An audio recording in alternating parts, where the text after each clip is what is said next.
আসসালামু আলাইকুম বন্ধুরা, কেমন আছেন সবাই? আজকে আপনাদেরকে যে ফলটার সাথে পরিচয় করিয়ে দেব, এটা হচ্ছে জাপানের জাতীয় ফল পার্সিমন। তো এটা অনেকটা দেখতে দেখুন টমেটোর মতো, দেখতে পাচ্ছেন বন্ধুরা?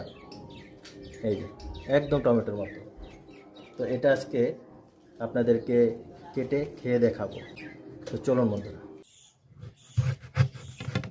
শুনেছি এটা অনেক পুষ্টিকর ফল, তো আজকে এটা খেয়ে দেখব।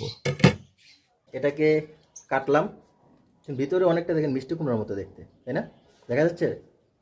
তো এটা এখন খেয়ে টেস্ট করি কেমন। বিসমিল্লাহ।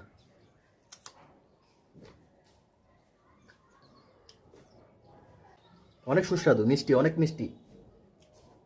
তা আপনারা যারা খাননি খেয়ে ট্রাই করে দেখবেন, আসলে অনেক মিষ্টি। দেখতে অনেকটাই বাইরে থেকে টমেটোর মতো, কিন্তু ভিতরটা মিষ্টি কুমড়ার মতো কচকচে, খুবই মিষ্টি সুস্বাদু।